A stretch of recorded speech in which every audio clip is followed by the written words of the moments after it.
Kini kita akan belajar mengenai bagaimana menjumlahkan atau mengurangkan dua buah vektor.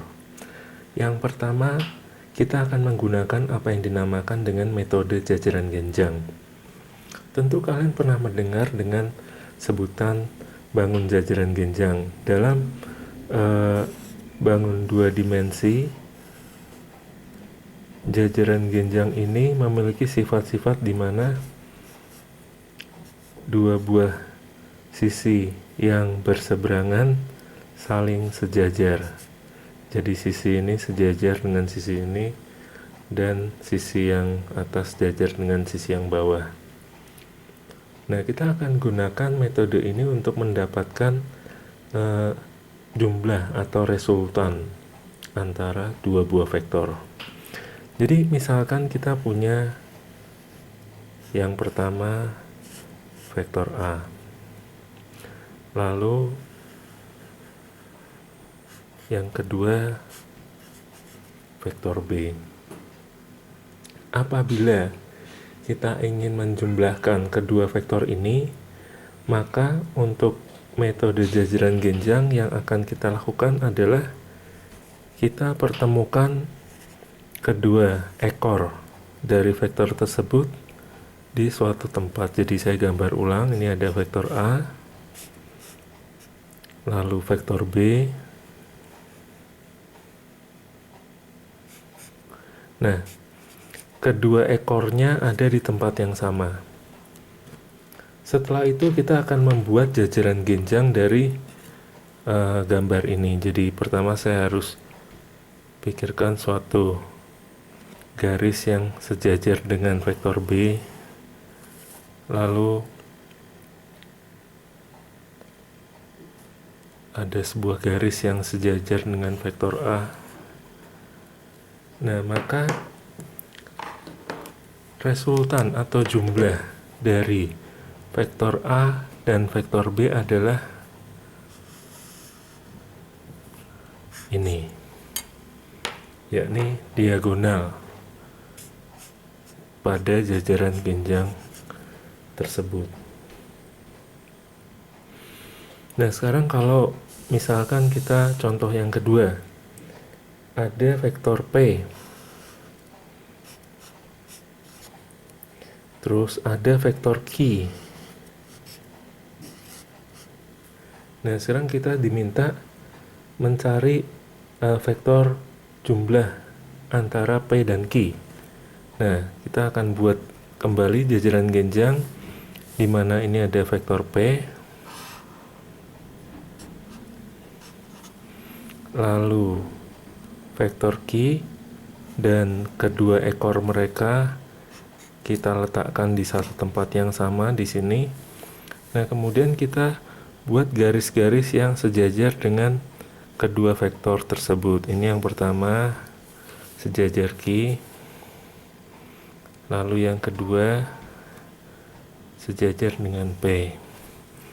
Nah, maka jumlah antara vektor P dan Q atau resultan kedua vektor tersebut adalah diagonal dari jajaran genjang ini. Jadi dimulai dari titik tempat di mana mereka ekornya bertemu ke seberang. Jadi ini P tambah Q.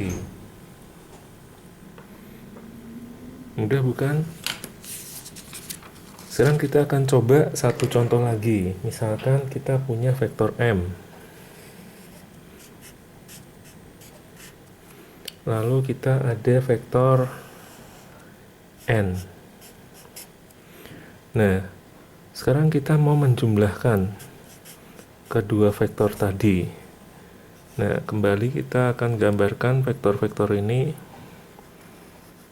di mana ini vektor M, lalu ini vektor N. Nah, sebaiknya memang jika ada penggaris, kita bisa menggunakan penggaris. Lalu kita buat garis yang sejajar dengan vektor-vektor tadi. Jadi garis ini sejajar dengan garis tersebut, garis ini sejajar dengan garis tersebut. Maka di sini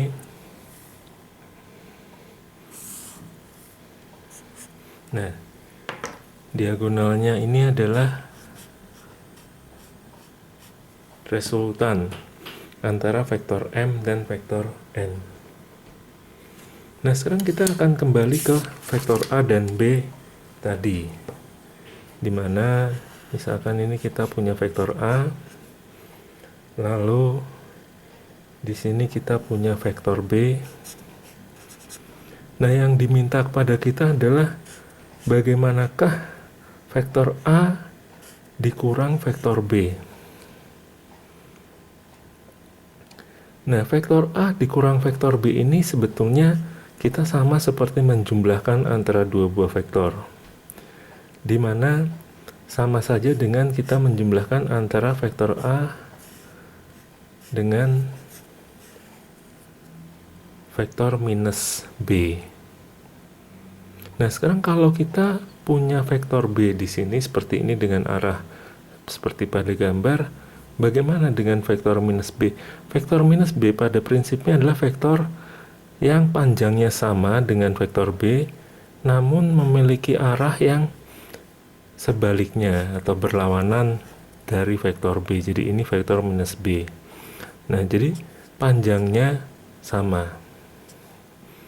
Nah, kalau kita sudah tahu betul bahwa mengenai vektor minus tersebut adalah hanya vektor yang arahnya berlawanan, maka selanjutnya kita hanya seperti menjumlahkan kedua vektor biasa dengan metode jajaran genjang tadi, di mana kedua ekor vektor tersebut kita pertemukan di sebuah titik.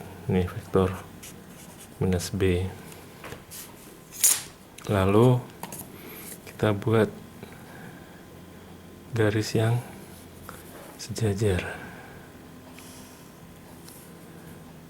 Nah, diagonal dari jajaran genjang ini adalah A minus B.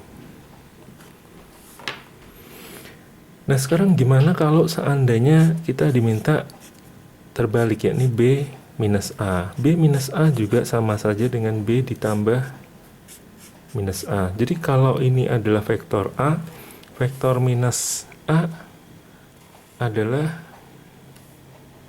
ini.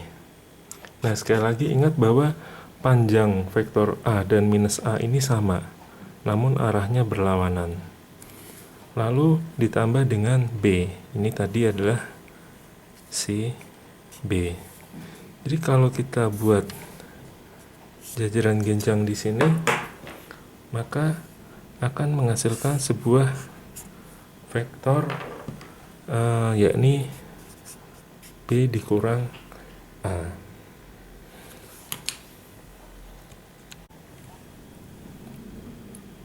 Baik, berikutnya kita akan membahas bagaimana menjumlahkan vektor dengan yang dinamakan metode poligon. Dari arti katanya poligon kalian tentu sudah pernah mendengar, yakni artinya adalah segi banyak, seperti misalkan pentagon, yakni segi 5, seperti yang ada di Amerika. Jadi ada 5 segi. Lalu heksagon atau segi 6. Nah, sekarang kalau kita akan menggambarkan menjumlahkan vektor secara metode poligon, nah pertama kembali lagi misalkan kita punya vektor A dan B seperti yang tadi. Nah, pertama kita gambar, jadi kita diminta mencari A plus B. Di sini vektor yang A.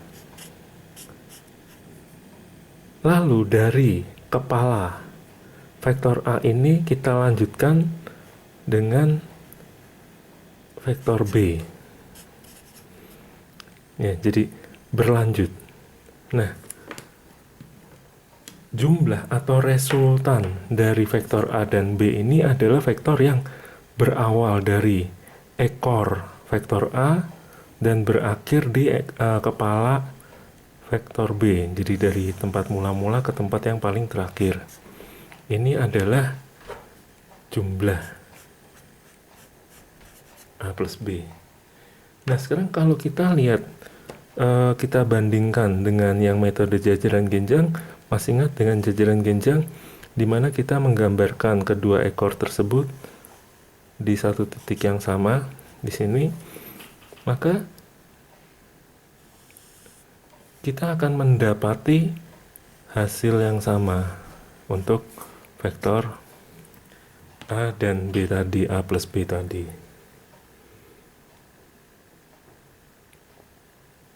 Nah, sekarang bagaimana dengan A minus B?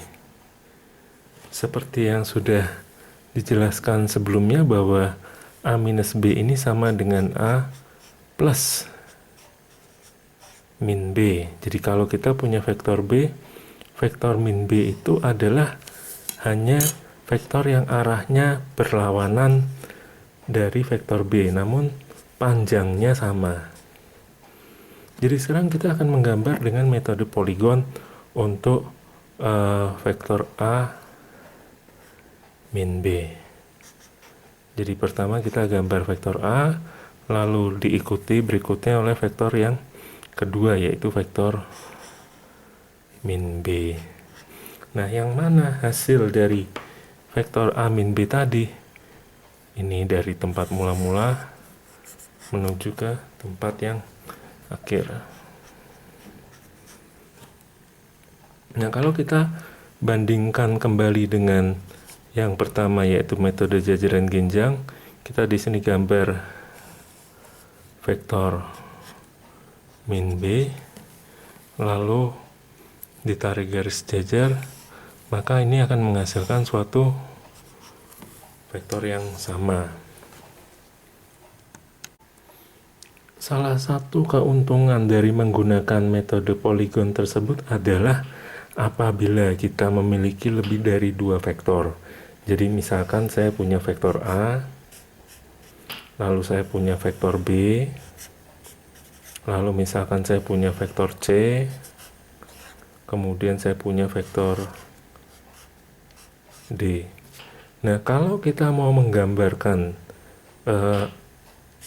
resultan dari A plus B plus C plus D ini dengan metode poligon akan mudah sekali. Jadi tinggal kita gambar, nah terus berlanjut dari A, kemudian kita gambar B. Namun ingat bahwa di sini harus benar-benar sejajar dengan vektor mula-mula. Ya. Jadi ini saya supaya cepat, ya. Ini vektor C. Lalu ini vektor D. Maka hasil dari A plus B plus C plus D adalah dari tempat mulai kita berangkat sampai di sini. Ini adalah A plus B plus C plus D.